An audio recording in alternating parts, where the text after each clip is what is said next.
On va continuer notre étude biblique dans le cadre des études sur le livre d'Apocalypse. Donc, on va commencer par une prière d'ouverture et ensuite on va continuer.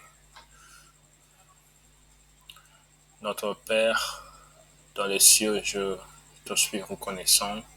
Père céleste, Père éternel, notre Dieu, merci beaucoup pour cette occasion précieuse d'étudier la Bible. Je remets entre tes mains maintenant tout ce que nous allons faire dans cette étude. Je prie pour que le Saint-Esprit prenne le contrôle de tout ce qu'on va faire. Je prie pour le discernement, je prie pour la compréhension, je prie pour que tu fasses venir les membres du groupe pour qu'ils participent et contribuent aux échanges édifiants. Au nom de Jésus-Christ, j'ai prié. Amen. Alors, on va donc poursuivre comme d'habitude, d'abord par la lecture intégrale et ensuite par la lecture des versets nous concernant pour cette soirée. Alors, Apocalypse chapitre 6, à partir du premier verset.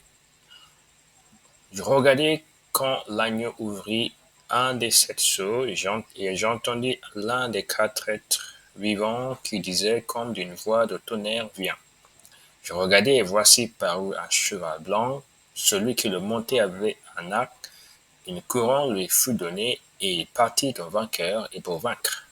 Quand il ouvrit le second sceau, j'entendis le second être vivant qui disait, viens. Et il sortit un autre cheval roux. Celui qui le montait reçut le pouvoir d'enlever la paix de la terre afin que les hommes s'égorgeassent les uns les autres, et une grande épée lui fut donnée. Quand il ouvrit le troisième sceau, j'entendis le troisième être vivant qui disait, viens. Je regardai et voici parut un cheval noir. Celui qui le montait tenait une balance dans sa main. Et j'entendis au milieu des 4 êtres vivants une voix qui disait, une mesure de blé pour un denier et 3 mesures d'orge pour un denier, mais ne fait point de mal à l'huile et au vin. Quand il ouvrit le 4e sceau, j'entendis la voix du 4e être vivant qui disait, viens. Je regardai et voici parut un cheval d'une couleur pâle. Celui qui le montait se nommait la mort, et le séjour des morts l'accompagnait. Le pouvoir leur fut donné sur le cadre de la terre pour faire périr les hommes par l'épée, par la famine, par la mortalité et par les bêtes sauvages de la terre. Quand il ouvrit le 5e sceau, je vis sous l'autel les âmes de ceux qui avaient été immolés à cause de la parole de Dieu et à cause du témoignage qu'ils avaient rendu. Ils crièrent d'une voix forte en disant, jusqu'à quand Maître saint et véritable, t'as-tu à juger et à tirer vengeance de notre sang sur les habitants de la terre? Une robe blanche fut donnée à chacun d'eux, et il leur fut dit de se tenir en repos quelque temps encore, jusqu'à ce que fût complet le nombre de leurs compagnons de service et de leurs frères qui devaient être mis à mort comme eux. Et regardez, quand il ouvrit le 6e sceau, et il y eut un grand tremblement de terre, le soleil devint noir comme un sac de crin, la lune entière devint comme du sang, et les étoiles du ciel tombèrent sur la terre comme lorsqu'un figuier secoué par un vent violent jette ses figues vertes. Le ciel se retira comme un livre qu'on roule, et toutes les montagnes et les îles furent remuées de leur place. Les rois de la terre, les grands, les chefs militaires, les riches, les puissants, tous les esclaves et les hommes libres se cachèrent dans les cavernes et dans les rochers des montagnes. Et il disait aux montagnes et aux rochers, tombez sur nous et cachez-nous devant la face de celui qui est assis sur le trône et devant la colère de l'agneau. Car le grand jour de sa colère est venu et qui peut subsister. Amen. Amen.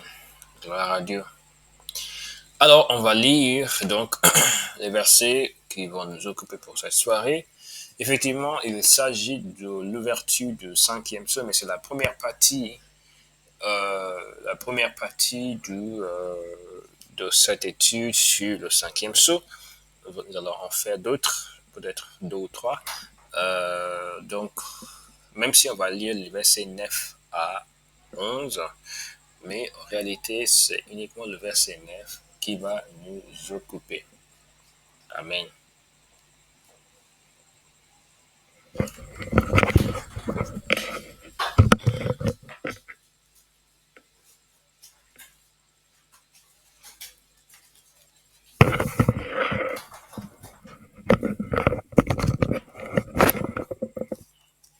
Donc, versets 9 à 11.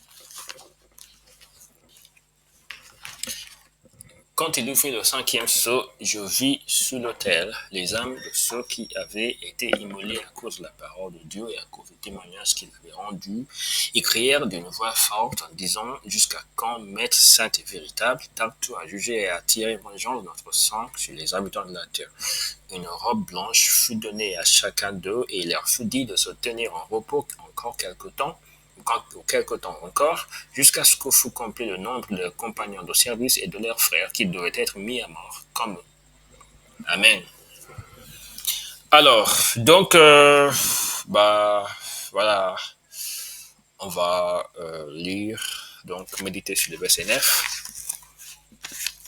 Verset 9, il est dit, donc, le cinquième sceau fut ouvert. Et cette fois-ci, il ne s'agissait pas de chevaux ni de chevaliers, mais il s'agissait d'une vision sur l'autel des âmes des personnes qui avaient été tuées, qui avaient été abattues à cause de la parole et de leur témoignage.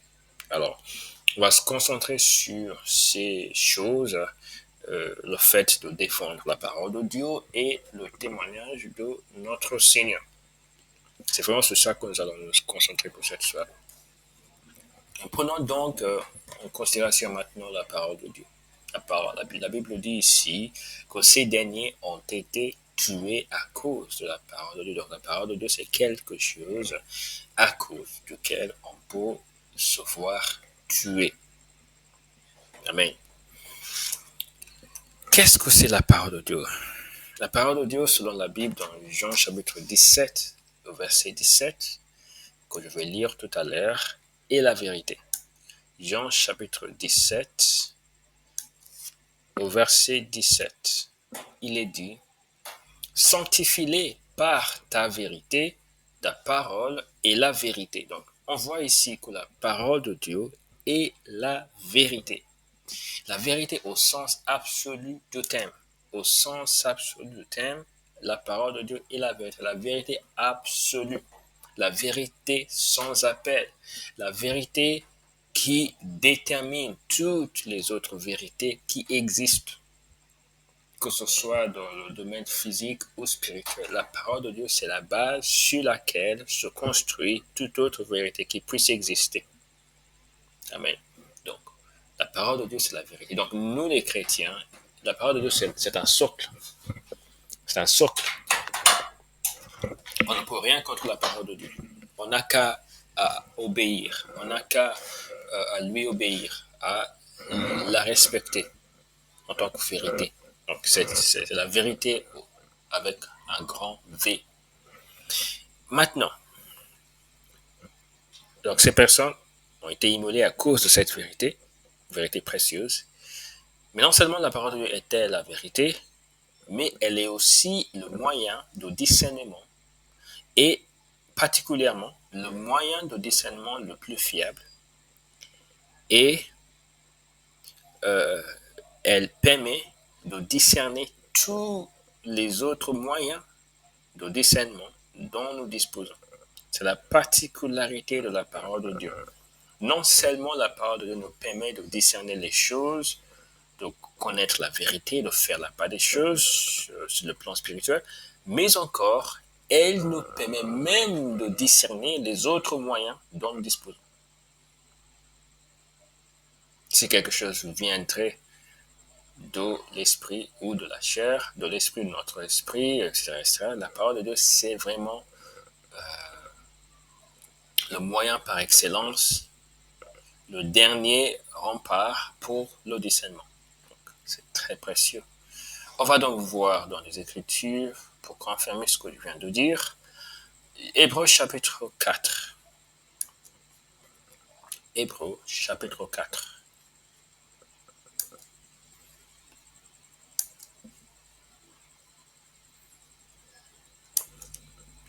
verset 12. Car la parole de Dieu est vivante et efficace, plus tranchante qu'une épée quelconque à deux tranchants, pénétrante, jusqu'à partager âme et esprit, jointure et meule. Elle juge les sentiments et les pensées du cœur. Donc, jointure et moelle, elle juge les sentiments et les pensées du cœur.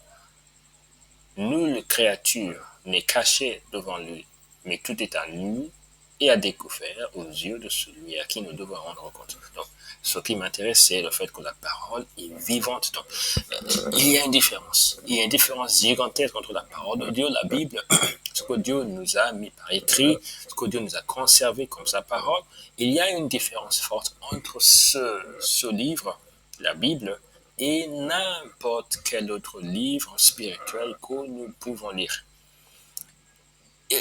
Il n'est attribué à aucun livre ou à aucun autre livre que cette parole de Dieu, cet attribut de vivacité, de vie, le fait qu'elle est vivante, la parole de Dieu. Ça, on en parle, on en parle aucun autre livre. Et c'est la particularité par excellence de la parole de Dieu. Elle est vivante et elle est efficace. Elle est plus tranchante. Donc, elle permet de discerner, de vraiment déchiffrer tout mystérieux que puisse être une expérience, tout mystérieux que puisse être une expérience, que puisse tout impénétrable, tout intraitable que puisse être une circonstance, une situation. La parole de Dieu à elle seule permet de discerner. Non. La parole de Dieu est d'une importance vraiment inestimable. Vraiment inestimable, pardon. Donc, quelle que soit la situation à laquelle nous sommes face, la parole de Dieu, c'est vraiment notre rempart par excellence. C'est la boussole. Pour un chrétien, on ne peut pas s'en priver le moins du monde. Alors, on va lire 2 Timothée chapitre 4, versets 1 à 5, pour découvrir aussi quelques autres choses au sujet de la parole de Dieu.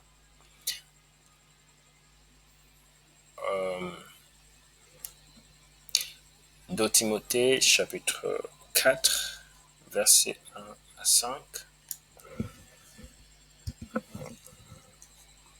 Je t'en conjure, devant Dieu et devant Jésus-Christ, qui doit juger les vivants et les morts, au nom de son apparition et de son royaume. Prêche la parole, insiste en toute occasion, favorable ou non, reprend, censure, exhorte avec toute douceur et en instruisant. Car il viendra un temps où les hommes ne supporteront pas la saine doctrine, mais ayant la démangeaison d'entendre des choses agréables, ils se donneront une foule de docteurs selon leurs propres désirs, détourneront l'oreille de la vérité et se tourneront vers les fables. Mais toi, sois sobre en toutes choses, supporte les souffrances, fais l'œuvre d'un évangéliste, remplis bien ton ministère. On voit ici que la parole de Dieu est quelque chose qu'on doit prêcher. On doit prêcher la parole de Dieu. D'accord? Mais je vais revenir sur cette écriture dans, dans quelques minutes. Je vais juste lire maintenant une autre écriture en rapport avec la parole de Dieu. Donc, encore 2 Timothée chapitre, mais cette fois-ci chapitre 3, verset 15, je crois, verset 15. Dès ton enfance, tu connais les saintes lettres, donc la parole de Dieu, qui peuvent te rendre sage à salut, donc sage pour le salut, par la foi en Jésus-Christ. Toute écriture est inspirée de Dieu et utile pour enseigner, pour convaincre, pour corriger, pour instruire dans la justice, afin que l'homme de Dieu soit accompli et propre à toute bonne œuvre. Amen. Gloire à Dieu. On voit donc ici que les saintes lettres, la parole de Dieu, la Bible, peuvent rendre une personne sage à salut, donc capable. Donc la parole de Dieu nous donne une certaine sagesse particulière qui nous rend à même de finir à bon port à la fin de notre vie, donc au ciel. On voit ici, la parole de Dieu nous rend sage à salut par la foi en Jésus-Christ. Ça, c'est clair. Dès ton enfance, tu connais les saintes lettres qui peuvent te rendre sage à salut par la foi en Jésus-Christ. Toute écriture est inspirée de Dieu et utile pour enseigner. D'accord? Toute écriture est inspirée de Dieu et utile pour enseigner, pour convaincre, pour corriger, pour instruire dans la justice. La Bible dit quelque chose de particulier. Toute écriture est inspirée de Dieu et utile pour enseigner. Donc, on voit que l'écriture est vraiment d'une importance qui est inexplicable. Honnêtement, pour enseigner, donc notre enseignement, tout ce qu'on doit savoir comme enseignement au sujet de Dieu, au sujet du péché, au sujet de notre nature en tant qu'humain, au sujet de notre préparation face à l'éternité, au sujet de notre préparation face au retour de Christ, au sujet de la manière dont on doit se comporter pour être saint et pour le rester, au sujet de la manière dont on doit vivre dans ce monde en se conduisant dans le monde des affaires, dans le monde du business, dans le monde professionnel, dans le monde, dans notre quotidien, dans les activités ordinaires de la vie. Alors, la Bible est utile pour nous fournir des enseignements là-dessus. La Bible est complète aussi. On va voir ça juste dans quelques instants. Mais il est dit ici pour convaincre. Donc, s'il y a une personne qui n'arrive pas à être convaincue, parfois on dit c'est le Saint-Esprit qui convainc. Oui, mais la parole de Dieu, c'est le moyen par excellence par lequel le Saint-Esprit convainc. Donc, on ne doit pas s'y leurrer, on ne doit pas s'y tromper. Le Saint-Esprit est très important pour la conviction, mais attention, la parole de Dieu convainc. La parole de Dieu convainc. Voilà, donc, utilisez cette âme puissante lorsqu'on veut faire pénétrer la vérité dans le cœur, et aussi dans notre cœur, bien sûr. Amen. Alors, on continue, il est dit pour corriger, donc s'il y a des corrections que nous devons et faire ou effectuer dans notre vie, alors la parole de Dieu nous sert de moyen de correction. Donc, à la lumière de la parole de Dieu, nous pouvons redresser notre vie, remettre l'ordre des priorités d'une manière correcte dans notre vie, dans notre manière de faire les choses, etc. Donc, on voit ici pour corriger, pour instruire dans la justice ou les instructions, afin que l'homme de Dieu soit accompli, donc parfait, soit complet et propre à toute bonne œuvre. Matthieu chapitre 4, verset 4. C'est un rappel important que nous allons lire. Il est dit, Jésus répondit, il est écrit, l'homme ne vivra pas de pain seulement, mais de toute parole qui sort de la bouche de Dieu. Donc, l'homme ne vivra pas de pain seulement, mais de toute parole qui sort de la bouche de Dieu. Amen. Donc, la parole de Dieu nous permet de vivre spirituellement. Se priver de la parole de Dieu, c'est se priver de la vérité et de notre moyen de vivre. Bonjour frère Hervé, ravi de te voir. Bonsoir, mon frère. Bonsoir. J'active ma caméra, mais j'ai une inflammation au niveau de mon œil gauche. C'est pour ça que ma caméra, j'ai un peu éteint la caméra. Pour que tu puisses me voir un peu, mais je vais juste désactiver la caméra juste maintenant à cause de ce problème-là. Je l'ai eu il y a 2 semaines. Tu dis? Oh, d'accord. J'ai eu la même chose que toi, il y a à peu près 2-3 semaines. Ah. Peut-être notre amitié me l'a fait parvenir, quoi.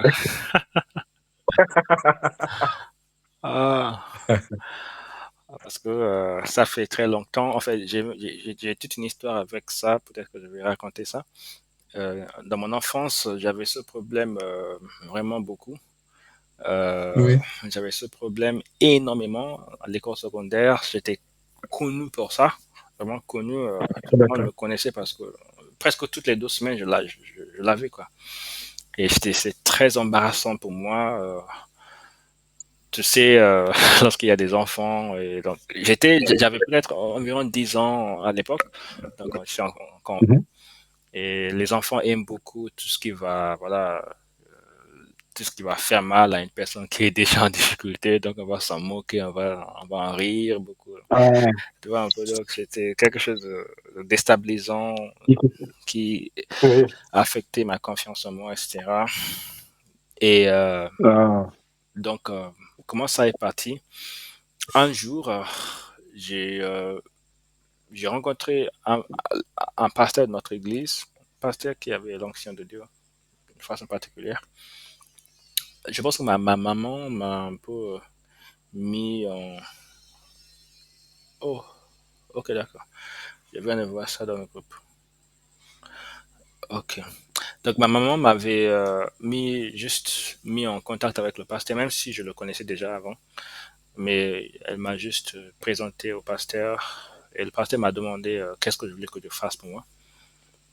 Euh, j'ai mentionné trois choses. Première chose, c'est, je pense que j'ai dit cette inflammation qui se produit. Est-ce qu'on dit inflammation en français? Je dis ça parce que c'est ce qu'on dit en anglais, mais je sais pas si ça... oui, oui, inflammation, oui, oui. Oh, ok. Donc, que j'avais très régulièrement, mais vraiment très régulièrement. Deuxième chose que j'ai dit, que je voulais comprendre les maths parce que j'étais un élève assez intelligent, très intelligent en fait, pendant mon enfance, mais les mathématiques, c'était vraiment la galère pour moi. Donc j'avais des notes très excellentes sur toutes les matières, mais pour les mathématiques, c'était vraiment horrible. Et c'était vraiment surprenant parce que nous avons une sorte de clique des bons élèves dans la classe, donc on se comparait beaucoup les notes. Et donc tout le monde était, tout mon cercle d'amis était très surpris. Pourquoi les mathématiques, pourquoi ces notes sont comme ça là, pour les mathématiques. Donc j'ai dit à ce pasteur que je voulais vraiment savoir donc, les mathématiques. Quoi. Troisième chose, c'est Oui, que je voulais être baptisé du Saint-Esprit. Donc, le pasteur a oui, prié pour moi. J'ai ressenti quelque chose. Donc, je pense, j'ai un peu pensé que j'avais été baptisé du Saint-Esprit, même si maintenant, je ne sais pas si c'était vraiment un vrai baptême ou pas. Bon, ça, oui, mais ce qui était intéressant, c'est après cette prière, cette chose est apparue une fois, peut-être une semaine après, mais après cela, cela n'est plus jamais apparu oui, jusqu'à 2015. En fait, ça, donc là, quand cela s'est passé, c'était en 2006, ma rencontre avec le pasteur, et euh, c'était jusqu'en 2015 que cela s'est reproduit encore une fois. Donc, c'était 9 années d'écart. Donc, c'était clairement une intervention de Dieu sur ça. oui. Et Gloire à Dieu. oui, vraiment, c'est impressionnant. C'était vraiment un miracle. Je ne pouvais pas expliquer comment ça. Parce que c'est quelque chose que je ne peux même pas imaginer partir, quoi. Et de plus, pour les mathématiques, ce qui a été étonnant, c'est, je pense peut-être quelques mois plus tard, euh, juste un moment, il y a un problème de connexion maintenant. Tu m'entends? Euh, problème de connexion, problème de connexion, problème. Juste un moment, je vais régler ça.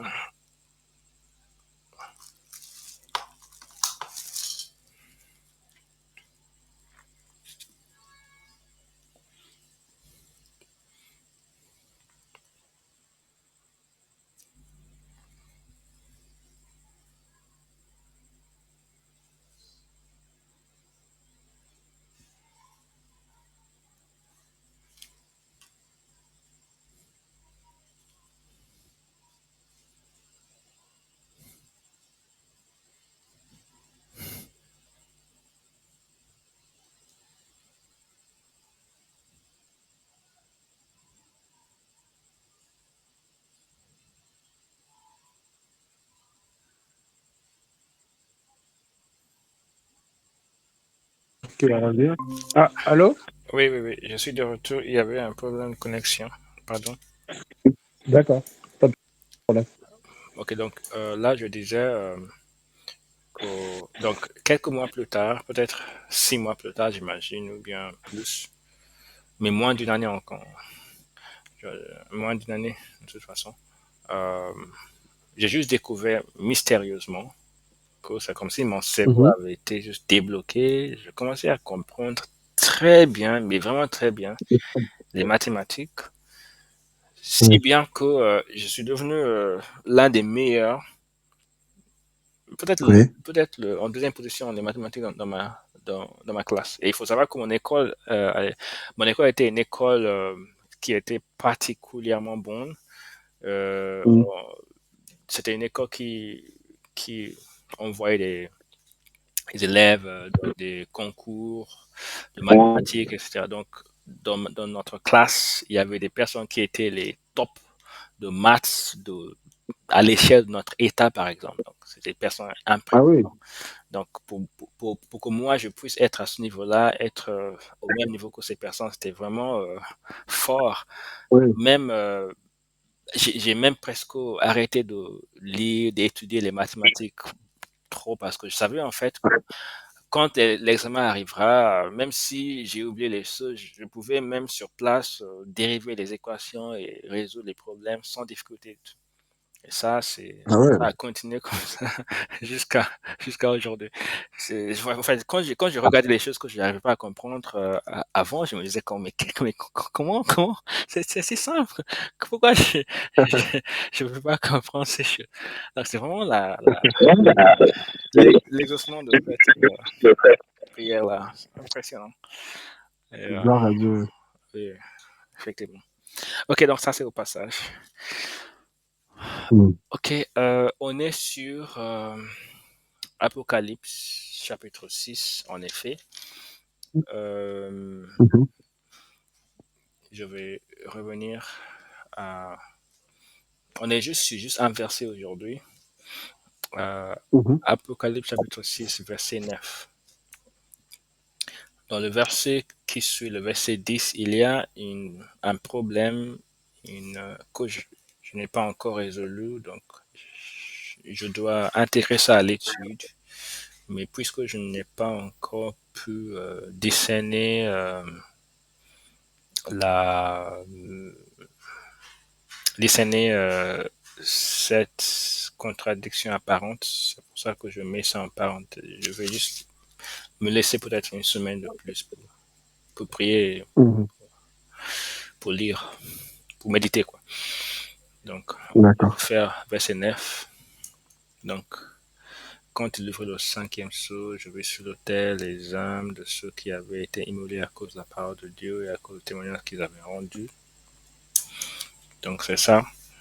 Et ce sur quoi j'étais en train de méditer ou de parler en tout cas, c'était la parole de Dieu.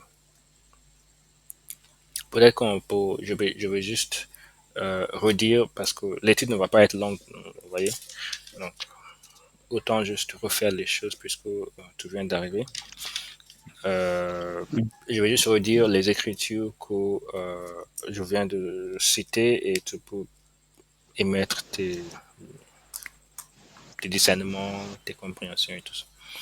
Donc, la première écriture en rapport avec la parole de Dieu, c'est Jean chapitre 17, verset 17.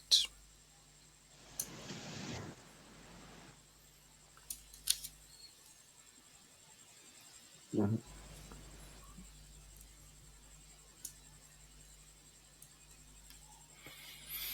Amen. Sanctifie-les par ta vérité, ta parole est la vérité. Oui.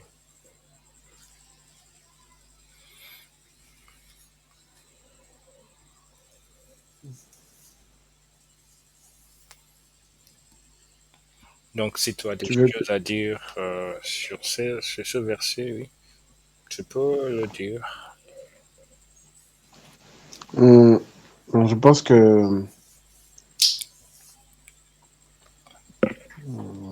je pense que donc c'est le Fils qui parle au Père et, et il intercède pour tous ceux que Dieu appelle, pour ceux qui sont du peuple de Dieu, pour les hommes, hein, qui sont appelés, qui reconnaîtront le Fils, et il demande au Père, c'est une prière, un peu aussi un souhait, un désir, de les sanctifier, de les mettre à part par la vérité qui est de Dieu, la vérité spirituelle, ce qui est, ce qui est vrai au ciel, ce qui est de l'ordre du Verbe, de la parole, de Amen. la volonté de Dieu, quoi. Amen. Et, et il est dit, ta parole est la vérité. Donc ça, c'est un rappel à Dieu, c'est une parole d'adoration à Dieu en même temps. C'est aussi une déclaration aux hommes euh, que la parole de Dieu, c'est la vérité. Voilà, aussi clairement que c'est écrit. Amen. Euh, et donc voilà, la vérité est vraiment ce qui permet d'être mis à part. Et ceux qui croient en cette vérité sont mis à part, sont rendus saints pour Dieu. Amen. Voilà, je crois. Ouais. Amen. Merci beaucoup. Oui, effectivement, oui, la vérité unit le peuple de Dieu et divise en même temps, donc tranche entre les personnes qui lui appartiennent et celles qui n'ont que la façade de la foi. Mm. Donc, Amen. l'écriture suivante, c'est Hébreux chapitre 4, versets 12 à 13.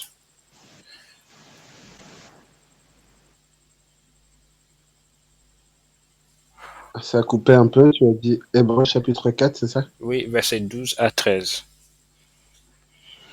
Car la parole de Dieu est vivante et efficace, plus tranchante qu'une épée quelconque à deux tranchants, pénétrante jusqu'à partager âme et esprit, jointures et moelles. Elle juge les sentiments et les pensées du cœur.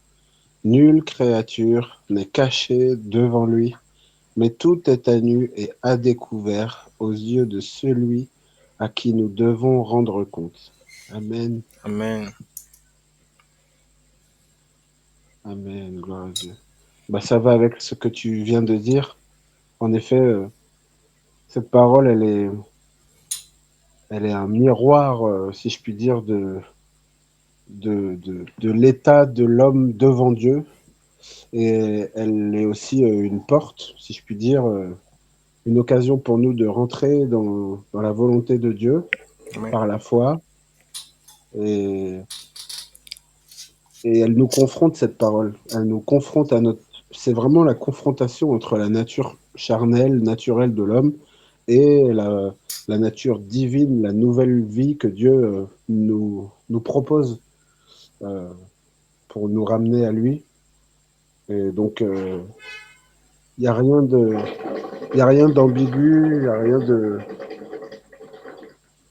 a rien de, pardon pour le bruit, il y a rien de plus clair, si je puis dire, que ce qui est décrit dans cette parole, que ce qu'elle dit, quoi. Même si on a tendance euh, parfois peut-être à en douter ou à la minimiser, ou à la combattre, ou à la contredire, ou à la détourner, ou à la dévier, tout ça. Mais en tout cas, euh, euh, tel que Dieu le déclare ici, ben, cette parole, elle est vivante, elle est efficace, elle est plus tranchante qu'une épée quelconque à deux tranchants, pénétrante jusqu'à partager âme et esprit, jointures et moelles, elle juge les sentiments et les pensées du cœur.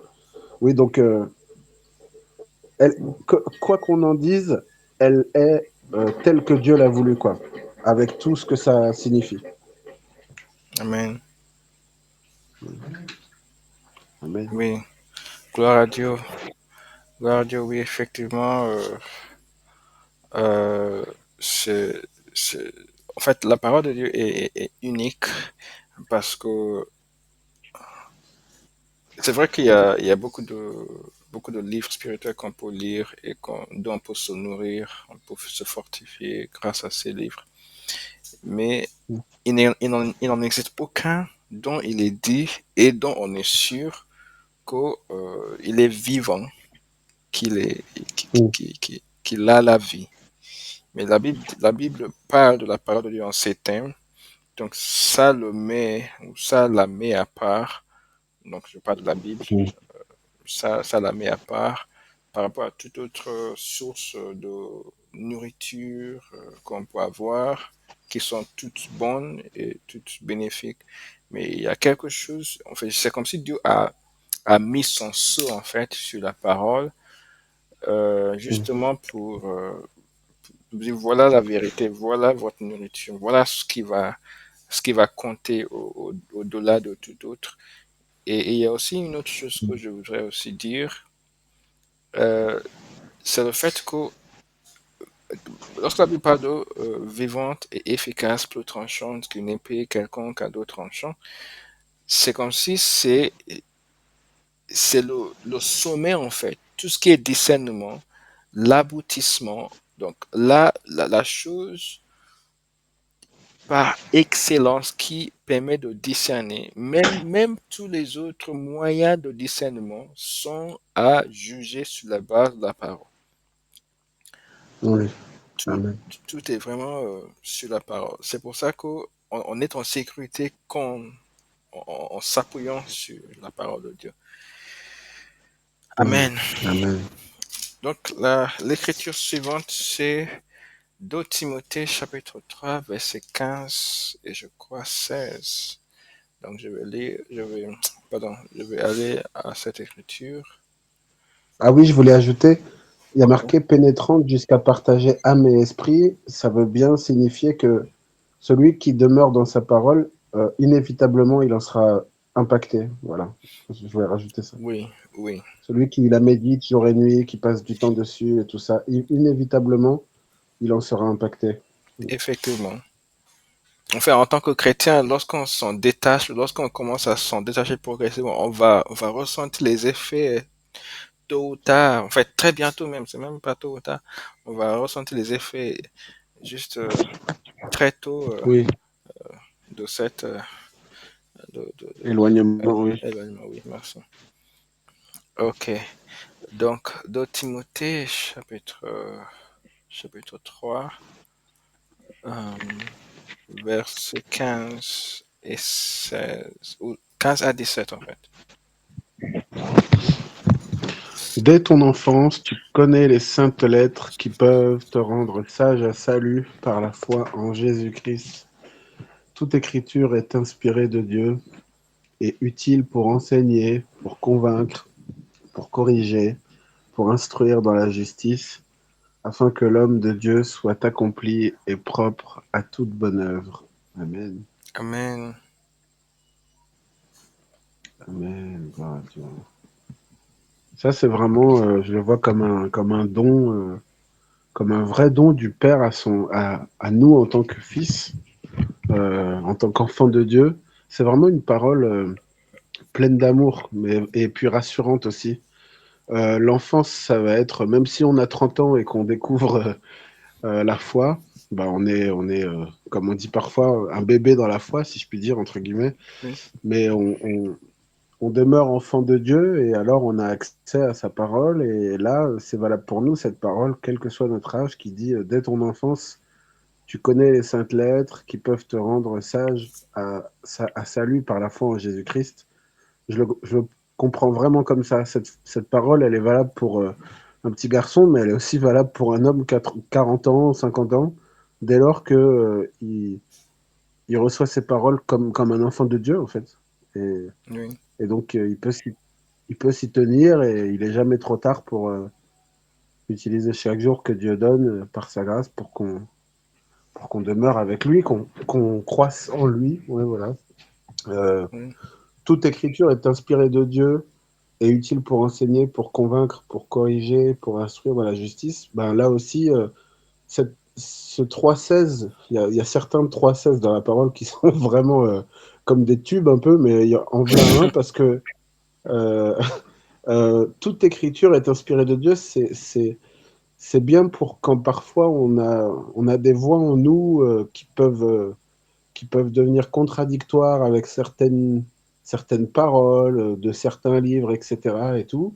ce verset, il vient rappeler que toute écriture est inspirée de Dieu et utile pour enseigner, pour convaincre, pour corriger, pour instruire dans la justice, afin que l'homme voilà, soit accompli et propre à toute bonne œuvre. Donc, c'est c'est un peu pour nous rappeler que tant qu'on croit en la parole de Dieu, tant qu'on a foi que la Bible est inspirée de Dieu, eh ben, dedans, tout est bon pour nous enseigner avec le discernement que l'Esprit Saint donne, avec l'éclairage que Dieu va mettre dans notre cœur, selon sa volonté, eh ben, on peut comprendre des choses pour notre édification, quoi, à nous et nos frères. Oui, oui. Et il y a un élément assez intéressant dans ce passage. Il est dit pour convaincre. Toute Mm. écriture est inspirée de Dieu pour convaincre. Et là, Mm. c'est quelque chose que je trouve particulièrement important, dans le sens où parfois on a tendance à se dire, oui, en fait, tout ce qui est conviction, c'est le Saint-Esprit qui donne. La conviction, c'est quelque chose qui est assez, un refrain qu'on entend beaucoup parmi les chrétiens. Mm. Ce qui est vrai, hein, je ne nie pas ça, mais ce n'est pas toute la vérité, comme on va le voir Mm. tout à l'heure dans un autre étude que je vais citer.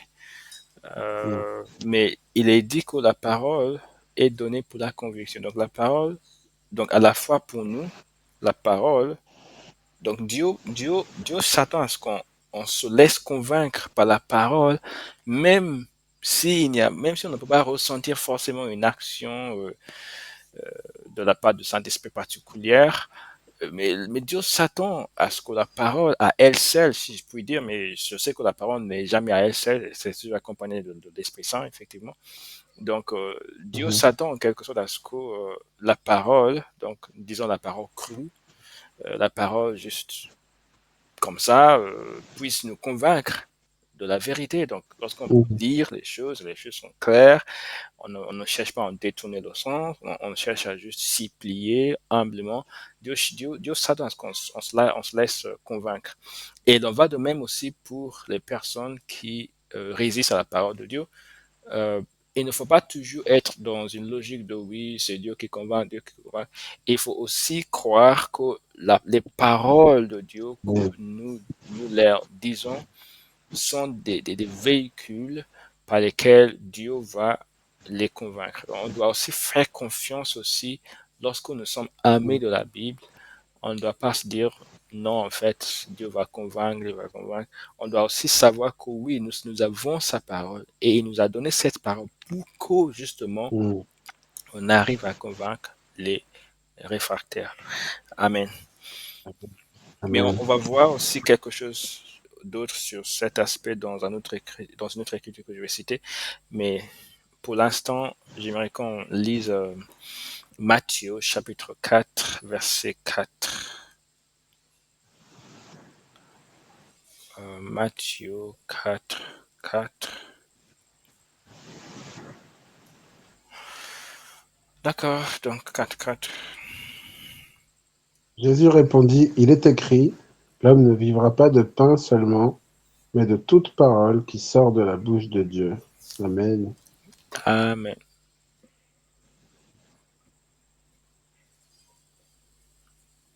Ça, c'est un grand, grand, grand verset aussi. Alléluia. En tout cas, c'est une promesse et un rappel qui, moi, m'a m'a beaucoup, euh, m'a beaucoup rappelé à l'ordre, si je puis dire, mais m'a beaucoup fait du bien quand j'étais parfois euh, je me suis souvenu, moi, ou d'ailleurs, je l'ai utilisé aussi pour encourager des frères qui, pareil, avaient des moments d'endormissement dans la foi. Et je l'ai dit il n'y a pas plus tard qu'une dizaine de jours à un frère. Et en fait, bah voilà, aussi vrai qu'on se nourrit de nourriture physique terrestre pour le corps euh, et que ça nous maintient en vie, aussi vrai, il y a une mort spirituelle ou une vie spirituelle qui existe. Et si on ne se nourrit pas, on peut être mort spirituellement tout en étant vivant corporellement, physiquement. Et donc, il est important de se nourrir spirituellement si on veut vivre. Oui, Et cette nourriture vient de la parole de Dieu, du Verbe de Dieu, de ce que Dieu a établi par sa volonté. Et tout ça, bah, c'est écrit dans la parole de Dieu. oui, Et donc voilà, c'est notre pain, quoi. Et notre pain, il vient aussi de, de, ce- de la vie de Jésus-Christ, si je puis dire, quand il dit je suis le pain de vie. Euh, mais c'est vraiment notre pain, cette vie-là, euh, cette vie en Christ, cette vie par l'Esprit de Dieu, et on ne peut y vivre et y croître que si on est euh, greffé au cep. Et le cep, c'est toujours pareil.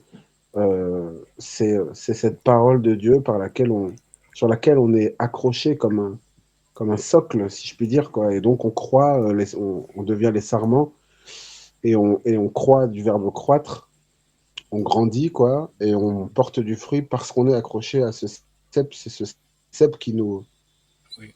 qui nous donne la croissance spirituelle, quoi, et rien d'autre, en fait. Donc sans parole, ben, pas de nourriture. Sans nourriture, pas de vie spirituelle. Et sans vie spirituelle, ben, pas de, de relation avec Dieu, quoi. Voilà, la Oui, mort, simplement. oui, exactement. Oui, tout à fait. Avant de lire la dernière écriture sur ce thème, on va dire, de la parole, je vais revenir au verset qui nous a entraînés dans ces, ces lectures et ces édifications. Je vais relire ça, donc c'est Apocalypse chapitre 6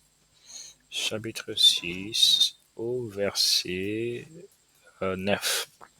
Pardon, au verset 9, oui. Quand il ouvrit le cinquième sceau, je vis sur l'autel les âmes de ceux qui avaient été immolés à cause de la parole de Dieu et à cause du témoignage qu'il avait rendu. Ces personnes ont été immolées. Donc, c'était les défenseurs de la parole de Dieu qui, qui sont morts en pleine défense de la foi. Alors, donc, je vais lire maintenant je vais citer les versets. Donc, 2 Timothée chapitre 4, versets 1 à 5. 2 Timothée 4, 1 à 5.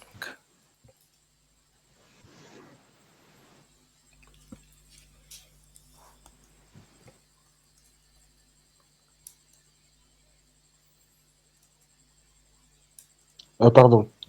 Verset 1 à 5. Je t'en conjure devant Dieu et devant Jésus-Christ qui doit juger les vivants et les morts, et au nom de son apparition et de son royaume, prêche la parole, insiste en toute occasion, favorable ou non, reprend, censure, exhorte, avec toute douceur et en instruisant, car il viendra un temps où les hommes ne supporteront pas la saine doctrine, mais ayant la démangeaison d'entendre des choses agréables, ils se donneront une foule de docteurs selon leurs propres désirs, détourneront l'oreille de la vérité et se tourneront vers les fables. Mais toi, sois sobre en toutes choses, supporte les souffrances, fais l'œuvre d'un évangéliste, remplis bien ton ministère. Amen. Amen. Amen. Donc là, bah, il y a une vraie exhortation à, à mettre en pratique ce pourquoi on est, euh, ce à quoi on est aussi appelé.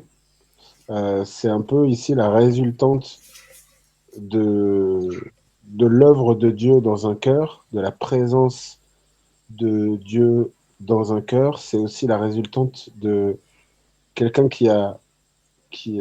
a grandi dans la foi et qui en a reçu le Fils, la vie du Fils. Euh, Quand on croit en Jésus-Christ, ben, on croit en tout ce qui est dit dedans et de manière assez belle et mystérieuse, l'Esprit Saint nous convainc aussi de la présence de Christ en nous et de Jésus-Christ. Et donc, on est, tout disciple sera comme son maître. On est, euh, on est et on devient comme Jésus-Christ au fur et à mesure. Dans l'amour, dans la compassion, on commence à voir les situations comme lui, les autres comme lui, on commence à les aimer comme lui ou les voir comme lui les voit, etc., etc. On développe ses fruits, en fait. Et donc, euh, on fait aussi ce que lui a fait et prêche la parole, insiste en toute occasion, favorable ou non, reprend, censure, exhorte avec toute douceur et en instruisant. Ce sont des œuvres que lui faisait. Oui, Euh, Ensuite, bah, il y a un éclaircissement sur car il viendra un temps où les hommes ne supporteront pas la saine doctrine, mais ayant de la démangeaison d'entendre des choses agréables. Ici, d'entendre des choses agréables, Dieu, en tout cas la parole de Dieu, euh, est consciente que, que certaines choses qui sont dans sa parole peuvent apparaître comme étant désagréables, puisque, oui, oui. puisqu'ils ne supporteront pas la saine doctrine et, euh, et ils voudront à tout prix entendre des choses agréables. Donc, cette parole, elle confronte avec ce qu'on disait tout à l'heure, en effet, comme tu disais, elle sépare aussi ce qui est de Dieu de ce qui ne l'est pas, quoi. Et donc, pour certains, cette parole, elle est vraiment désagréable, et on s'en détourne pour aller entendre des choses agréables. Et donc, on détourne jusqu'à aller chercher d'autres enseignements selon ce qui nous convient mieux, selon la liberté de faire ceci, de faire cela, etc. Oui, oui. Euh, qui sont Dangereux. des tendances bien propres, voilà, bien propres au monde. Et donc voilà, ils détourneront l'oreille de la vérité et se tourneront vers les fables.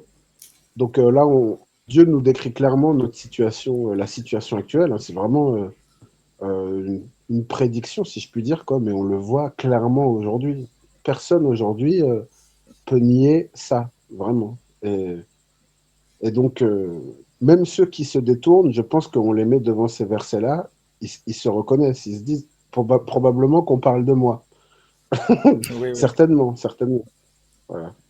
Euh, voilà, mais toi, donc celui qui écoute encore une fois la parole et celui qui cherche à la mettre en pratique et qui écoute comme un disciple son maître, quoi, ou comme un enfant de son père, ben, il y a une exhortation pour nous, il y a une consigne. Sois sobre en toutes choses, supporte les souffrances qui vont être liées à ces œuvres-là, et fais l'œuvre d'un évangéliste, remplis bien ton ministère. Fais l'œuvre d'un évangéliste, ça veut dire continue de faire l'œuvre de quelqu'un qui apporte cette bonne nouvelle, puisque ça reste une vraie bonne nouvelle au vu de la mauvaise nouvelle de ceux qui demeurent dans la colère de Dieu. Donc, quand même, mais nous, puisque nous avons entendu et reconnu Christ et cru en Christ, eh ben, continuons dans le bien, en fait. Ça va apporter des souffrances, mais l'œuvre d'un évangéliste, c'est l'œuvre de quelqu'un qui apporte la bonne nouvelle. Donc, c'est une très bonne chose. Alléluia. Et donc, remplis Amen. bien ton ministère. Amen. Remplis bien ton ministère. C'est vraiment, continue, quoi. Persévère, mais pas comme une contrainte. C'est vraiment, je t'encourage à continuer, même si ça va créer voilà, du rejet, etc. Voilà comment j'entends un peu tout Oui, ça. effectivement. Oui. Et dans le verset 5, on voit le lien avec les personnes dont il est question dans Apocalypse chapitre 6. Ces personnes sont des personnes qui ont supporté les souffrances, qui ont continué l'œuvre d'apporter leur témoignage, de défendre la parole de Dieu, de la prêcher, de la proclamer, même au prix de leur vie. Donc, ils ont rempli leur Amen. ministère et Dieu les a repris à sa grâce. Mm, Donc, amen. oui, c'est une exhortation à nous à qui sont destinées, ou sont destinées plutôt ces paroles. Il y a des personnes qui Mm, nous ont dévancés déjà et le chemin n'a pas été sans difficulté, sans embûche. mais Mhm. il nous est appelé à les remboîter le pas par la grâce de Mhm. Dieu, prêcher la parole de Dieu, insister en toute occasion, euh, parce que les gens, donc même dans notre époque, on voit ça, ne vont pas être prêts à écouter, à accepter la saine doctrine. Il va y avoir Mhm. des résistances, on ne doit pas s'en étonner. C'est déjà prédit par Dieu et ça arrive. Donc, Mhm. et donc d'ailleurs, si on se fait accepter par tout le monde, si tout ce qu'on dit fait consensus, en fait, c'est- parfois quand je vois toutes Ouais. ces chaînes de télévision chrétiennes, à quel point ils sont tellement consensuels, tout le monde est accueilli, tout le monde est bienvenu. En fait, c'est vraiment un signe que voilà, il y a des vérités qu'elles évitent de marteler parce que elles divisent Oui. effectivement. Les gens vont s'en éloigner vite. Oui. Mais Oui. le fait de se faire accepter, c'est vraiment un grand péril pour un chrétien. Être avec Christ, ça veut Mhm. dire être malheureusement appelé à être à une sorte de division, Mhm. mais pour Dieu. Ok, Oui. donc euh, maintenant on va se concentrer sur ce petit mot témoignage. On va lire trois écritures et on va s'arrêter là. Donc, il est dit que ces personnes ont été mis à mort à cause de la parole de Dieu et de leur témoignage qu'ils ont rendu. Apocalypse chapitre 6, je vais revenir là-bas juste encore une fois pour redonner le contexte. Donc, il est dit à cause de la parole de Dieu et du témoignage qu'ils avaient rendu. On va donc Mhm. s'arrêter un petit peu sur ce petit mot témoignage. Donc, pour cela, on va lire d'abord 1 Timothée chapitre 3, verset 7. Mhm. Timothée 3, verset 7. 1 Timothée 3, le contexte, c'est les personnes qui aspirent à la charge d'évêque. Et verset 7 nous dit quelque chose. Il faut aussi qu'ils reçoivent un bon témoignage de ceux du dehors, afin de ne pas tomber dans l'opprobre et dans les pièges du diable.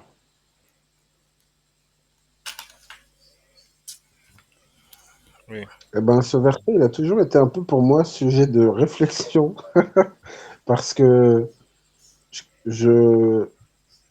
Alors, c'est un peu moins vrai maintenant, mais je considérais que, de toute façon, ceux du dehors, euh, mais maintenant, c'est plus clair. Ceux du dehors, ils vont pas forcément témoigner en notre faveur, puisque de toute façon, ils n'adhèrent pas à ce que nous prêchons, etc. Mais maintenant, comment je le comprends, eh ben, c'est que ceux du dehors sont aussi les premiers à mettre à l'épreuve ceux qui se disent être de Dieu, sont les premiers à être avec le stylo rouge pour corriger, quoi, et passer de 20 sur 20 à 4 sur 20, s'il fallait noter les chrétiens, sous prétexte qu'un tel qui dit être ceci ou être comme ça, bah, quand on regarde sa propre vie, c'est tout l'inverse. Donc c'est tellement facile pour eux de dire, bah, tu vois, oui, ils disent qu'ils sont chrétiens, mais en fait, quand on regarde un peu, qu'on parle à sa femme ou quoi que ce soit, c'est pas tout à fait ça. Donc c'est vraiment je relis, il faut aussi qu'ils reçoivent un bon témoignage de ceux du dehors afin de ne pas tomber dans l'opprobre et dans les pièges du diable. Euh, donc l'opprobre, il me semble que c'est la honte, c'est ça, non? j'imagine bien. Euh, je vais regarder rapidement. Opprobre, définition. Voilà, hop. Ce qui humilie à l'extrême, publiquement, couvrir quelqu'un d'opprobre, sujet de honte. Voilà, ouais. Euh, et donc, donc dans l'opprobre et dans les pièges du diable, qui sont vraiment ceux-là, quoi. C'est-à-dire, euh, j'essaie de marcher, j'essaie de témoigner de la parole de Dieu, etc. Et puis, voilà qu'il y a une tentation, je suis pas bien stable, bien sincère dans ma foi, ou etc. Et paf, je deviens facile, euh, comment dire, une cible facile pour qu'on m'accuse et qu'on décrédibilise tout le message. Oui, Et donc voilà, là, il nous est dit il faut vraiment faire attention à ça. Voilà. oui, oui. Si on se remet dans le contexte du choix des personnes qui seront des évêques, donc on se rend bien compte de quoi il s'agit. Si on choisit un évêque qui a une vie très instable, et voilà, ça va juste jeter l'opprobre sur l'Église et sur le témoignage de l'Église aussi. Et aussi, donc, cette écriture nous dit clairement que chaque chrétien doit avoir un bon témoignage. Donc, quand on parle de bon témoignage, c'est pas forcément, je pense que c'est plus dans le sens de cette droiture morale, cette intégrité que même les personnes de l'extérieur peuvent constater chez une personne, quelles que soient même ses affiliations religieuses. Il y a il y a un certain type de caractère qui est toujours loué, on va dire. Euh, Mm. donc, je pense que c'est vraiment de ça qu'il est question, que la personne ne doit pas être une personne euh, qui n'est pas intègre, qui n'est pas droit, d'accord, qui ne peut pas Mhm. avoir un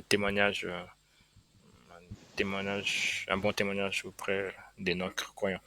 Ok, donc c'est ça. Donc nous devons donc avoir ce témoignage, nous devons garder un bon témoignage. C'est très important parce que les gens du dehors, comme vous l'avez dit, comme tu l'as dit, nous regardent même plus qu'on ne l'imaginons, plus Ouais. qu'on ne l'imaginons. Oui, Mm. je me souviens de quand j'étais en service national dans mon pays, dans un État. Là, j'étais dans une école et j'étais affecté à être enseignant dans cette école. Et j'étais entouré par des non-croyants, des musulmans. Et je me souviens d'un jour, parce que j'étais toujours dans mon coin sans rien dire à personne, sauf bonjour, etc. J'avais pas de discussion vraiment. Et Mm. c'est donc un jour, je téléphonais à différentes personnes dans notre église universitaire. Et j'ai téléphoné à une sœur de l'église.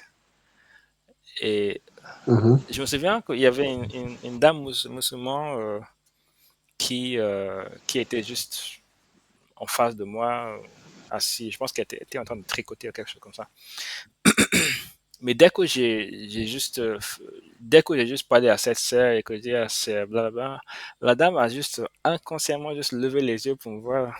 C'est comme si elle avait cette interrogation. Est-ce qu'il a une femme dans sa vie ou quelque chose comme ça, ce monsieur-là? Mhm. Mais j'ai continué à discuter avec la sœur. Mais je me suis dit, bon, ça veut dire que notre manière de se comporter, ça donne aux personnes qui nous entourent une image de nous. Même inconsciemment, il y a une image qui se crée dans notre esprit. Donc, si on fait quelque chose qui est à l'encontre de cette image qui se sont construites, ils vont, ça va les affecter. Ils vont penser différemment de nous. Soit que Oui, nous sommes des hypocrites, soit que nous sommes comme eux en tout cas. oui, Donc, voilà. oui, oui. Ok. Acte chapitre 15, verset 24 à 27.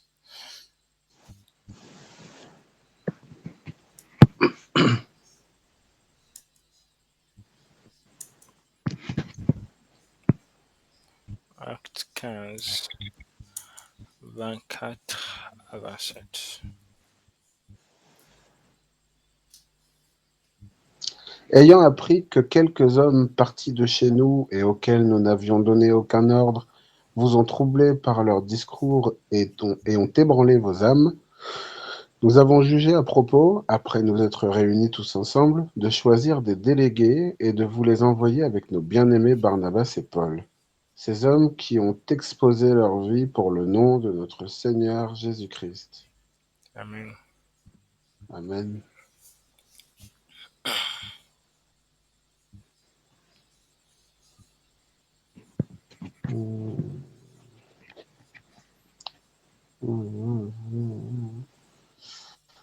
Ben là, d'après ce que je lis, il y en a qui s'autoproclament. Oui, quoi?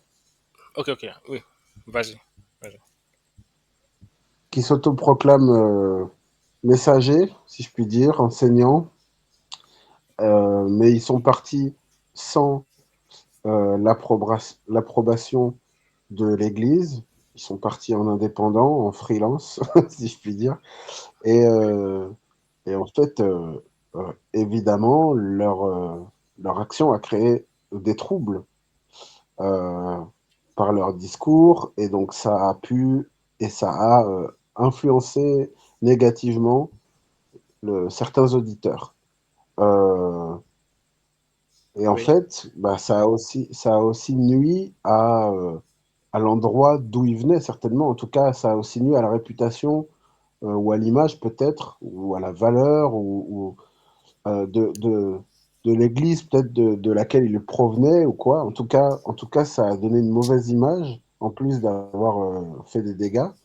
Et donc, cette église, cette assemblée, quand il est dit après nous être réunis tous ensemble, a jugé bon d'envoyer d'autres, euh, enfin d'envoyer pour le coup ces vrais messagers afin de rétablir, quoi, si je puis dire, les enseignements, le message. oui.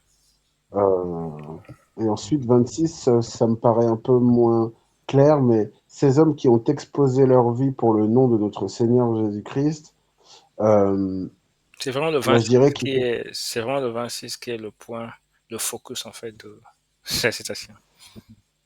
ouais, qui ont exposé leur vie pour le nom de notre Seigneur Jésus-Christ. Ici, je vois qui se sont mis au service, si je puis dire, totalement, entièrement, Qui ont risqué leur pour... vie. Je pense que c'est ça le d'accord, plus. ok, c'est ça. Oui, ok, ouais. Pour le Seigneur, voilà. Oui. Donc c'est ça le témoignage de ces personnes. Donc cet élément de leur témoignage, c'est ce qui m'intéresse. Mhm. On peut dire de ces personnes que, et comme Paul a dit, ils ne tiennent aucun compte de leur vie quand il s'agit de se dépenser pour l'œuvre du Seigneur. Donc ça, c'est un témoignage excellent. Et c'est quelque chose qui doit nous faire réfléchir et qu'on doit aussi s'approprier par la grâce de Dieu, bien sûr. Mhm. Ok, dernière écriture, Actes chapitre 6, verset 3. Mhm.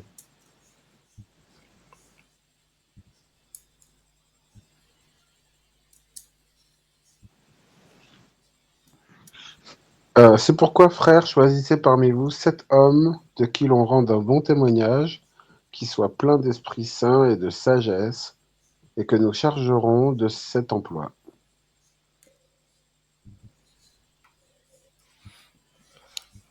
Amen.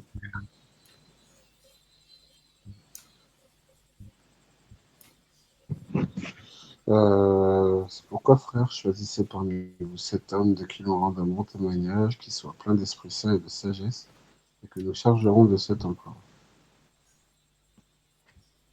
Alors, le c'est pourquoi, il fait référence à quelque chose qui a été dit avant. Oui, Voilà, ok. Je vais oui, lire un peu avant. oui. Oui. En ces temps-là, le nombre des disciples augmentant, les hellénistes murmurèrent contre les Hébreux parce que leurs veuves étaient négligées dans la distribution qui se faisait chaque jour. Les 12 convoquèrent la multitude des disciples et dirent: Il n'est pas convenable que nous laissions la parole de Dieu pour servir aux tables. C'est pourquoi, frères, choisissez parmi vous 7 hommes de qui l'on rende un bon témoignage, qui soient pleins d'Esprit Saint et de sagesse, et que nous chargerons de cet emploi. Euh, Oui. alors, parole de Dieu pour servir aux tables, je sais pas trop ce que ça veut Ok. dire. En fait, là, pour le coup, il s'agit de la situation dans l'Église primitive. Il y avait une distribution de nourriture et les hellénistes, ça veut dire les juifs de culture grecque, étaient un peu marginalisés dans la distribution. Et Mhm. les 12, donc les 12 apôtres, ont convoqué les disciples et on leur ont dit que ce n'est pas raisonnable qu'eux-mêmes, donc les chefs, les personnes que Jésus-Christ les personnes auxquelles Jésus-Christ a affecté la charge de la direction de l'Église, euh, laissent de côté le vrai ministère et commencent à servir, à partager de la nourriture et faire ce genre de choses. Donc c'est pourquoi choisissez cet homme, cette personne, de qui l'on rend un bon témoignage et qui soit plein de l'Esprit Saint de sagesse et que nous chargerons de cet emploi. Donc, on va leur confier cette tâche d'assurer la bonne distribution de la nourriture. Et il est dit dans verset 4, et nous continuerons à nous appliquer à la prière et au ministère de la parole. Donc, Mhm. oui.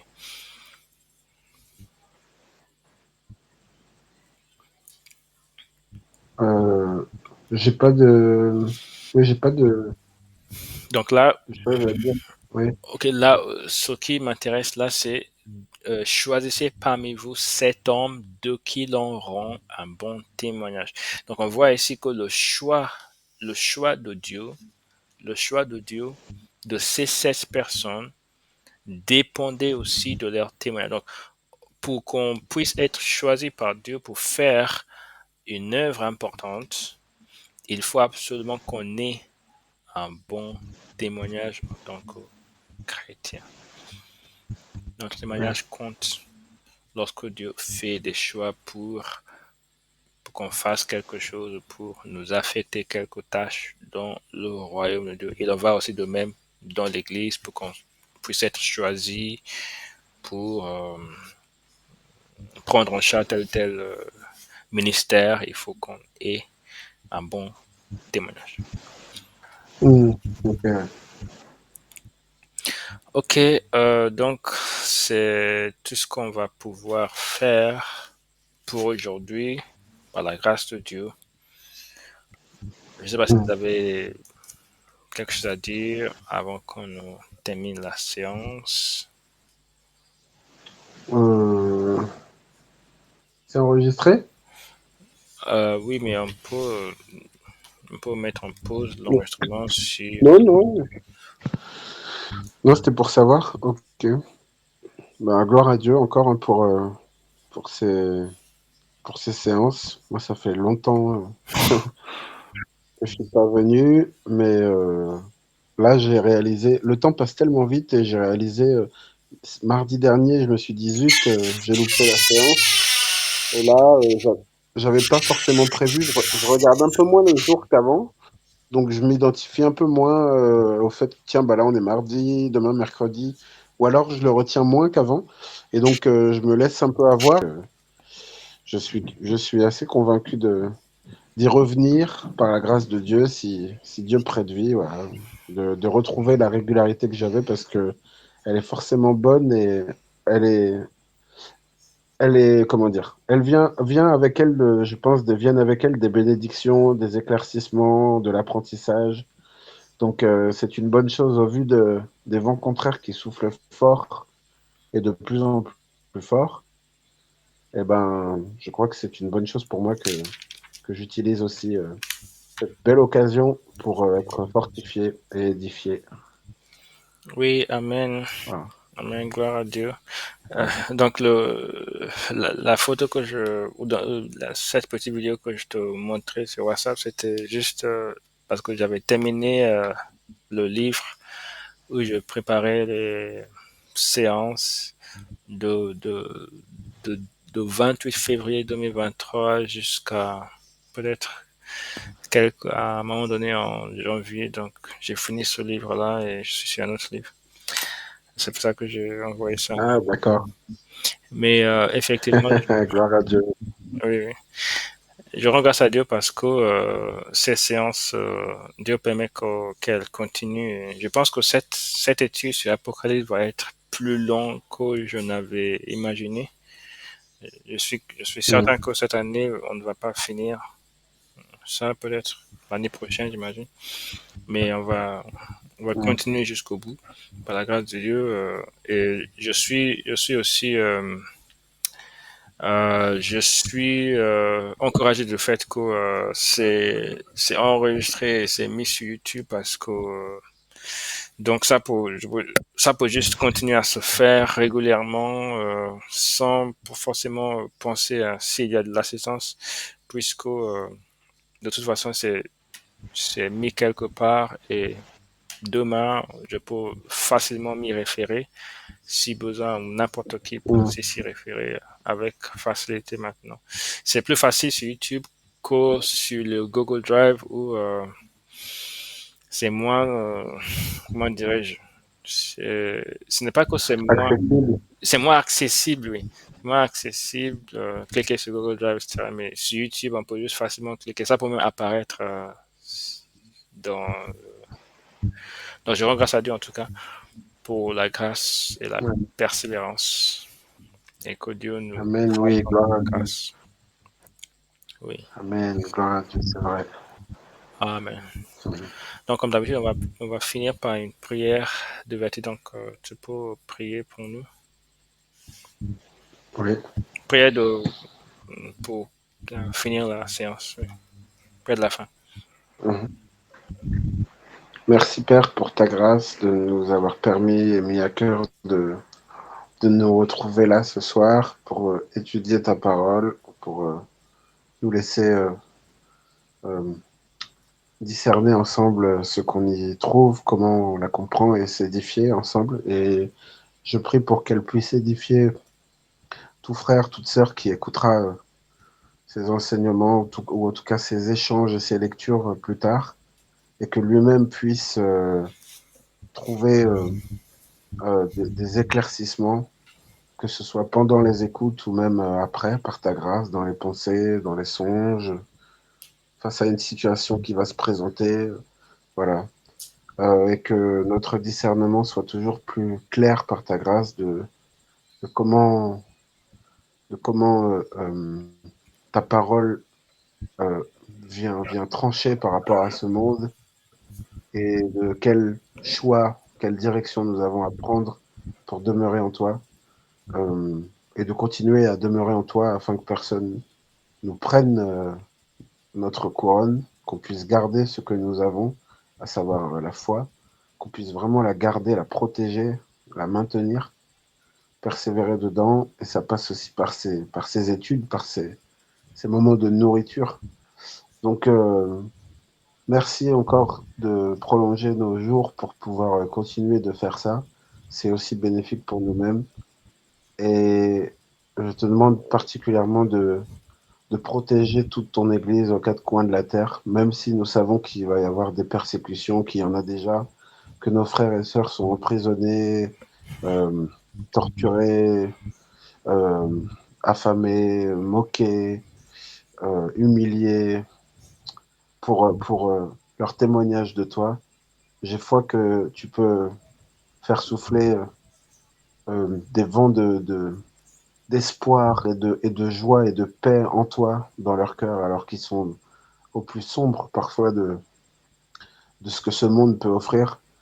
Merci de vraiment mettre en leur cœur de la lumière, de la joie, de l'espérance, la certitude que tu demeures avec eux, tout près d'eux, et qu'ils puissent vraiment s'en souvenir, parce que parfois ils, ils n'ont plus la force pour prier ou alors ils doutent, ils se mettent à douter tellement c'est difficile. Je te prie vraiment que tu puisses apporter beaucoup d'amour à ton Église et qu'elle puisse le ressentir, particulièrement pour ceux qui sont très, très éprouvés, Père. Sois présent avec eux comme tu l'as été pour Shadrach, Meshach et Abednego et d'autres encore. Sois miraculeux dans la situation de certains et et pourvoie pour tous nos frères et sœurs partout sur la terre, et même pour ceux qui ne sont pas encore nos frères et sœurs, et qui n'ont pas à manger ou qui n'ont pas la santé. Mets-leur dans leur cœur euh, une joie qui ne peut venir que de toi, une espérance qui ne peut venir que de toi. Même ceux qui ne te connaissent pas, Père, sois leur lumière. Et un jour, ils citeront ton nom et ils témoigneront de ton nom par ta grâce. Que ta volonté soit faite, Père, au nom de Jésus-Christ. Amen. Amen. Amen. Merci beaucoup, frère Hervé, pour ton assistance. Que Dieu te bénisse abondamment. Amen. Que Dieu te bénisse, mon frère. Mm. Oui.